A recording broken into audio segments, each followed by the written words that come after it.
अस्सलाम और आदाब। मेरा नाम रुबीना खातून है।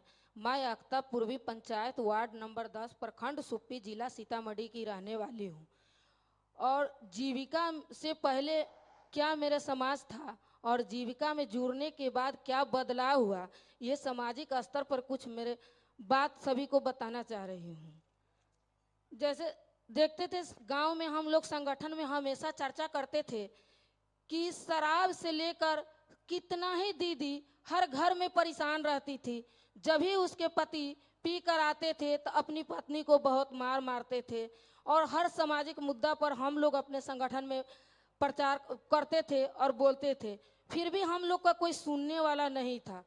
जब बिहार सरकार के द्वारा नशा मुक्त अभियान चलाया गया, इसके लेकर हम लोग में बहुत सा उमंग और जोश के साथ है कि चलो अब तो हमारे साथ बिहार सरकार है और अब हम लोग कुछ भी कर सकते हैं। तो अब हम लोग को बहुत हिम्मत हुआ, अगर घर घर जा करके दारू के लेकर खूब रैलियां निकाली, शराब मुक्ति पर बातें अपने चर्चा चलाई और इसके लेकर के बहुत सुधार हुआ। सुधार में देखा गया कि हमारे गांव में अब दारू बहुत लोग कम पीने लगे। जब कम पीने लगे तो फिर भी हम लोग को लगा कि दारू तो बंद ही हो गया, कहीं मिलता नहीं है, फिर कहाँ से लोग पी रहे हैं। तो पता चला कि नेपाल के द्वारे नदी के किनारे मछली के बहाने से लोग खरीद के लेके आते हैं। तो हम सारे संगठन जीविका दीदी सोचे कि क्यों ना अब हम लोग नदी के किनारे चला जाए और नदी के किनारे जा करके छिप के देखते हैं। तो सभी दीदी हम लोग छिप कर देखते हैं तो देखते क्या है कि वो लोग तो नदी के किनारे मछली के बहाने वो लेके आते हैं, ऊख में घुस जाते हैं और कारा के झूड़ में रख देते हैं, कहीं कहीं पाउच को छीट देते थे। और पीने वाले लोग आते थे और डेंगी पर जा करके उनसे बात करते थे और एक एक कर करके उसमें घुस जाते थे। तो हम लोग अब सोचे कि अब हम लोग को चूक बैठना नहीं है और अब कानून का सहारा लेना ही पड़ेगा।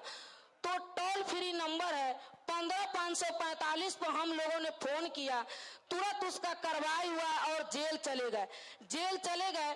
फिर भी भाई अब तो वो जेल चलेगा, अब कहां से लोग दारू पी रहे हैं, फिर भी हल्ला हो ही रहा है। तो हम लोग उतना पर चुप नहीं बैठे और न पीने वाले चुप बैठे। तो हम लोग को पता चला कि एक विकलांग जो है वो घर में ही दारू बनाते हैं। तो हम सारी दीदी अब संगठन की सोचे कि क्यों ना उसके घर चला जाए। अब संगठन के माध्यम से जब उनके घर गए तो देखे बासी चावल और मिठा से वो दारू बनाने का काम चालू कर दिए हैं।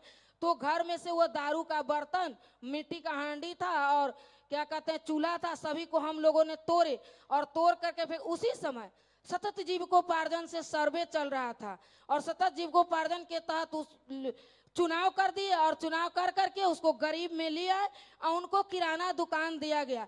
किराना दुकान से आज वो लोग अपने से चॉइस की कि हम किराना दुकान लेंगे और उनका किराना का दुकान चल रहा है।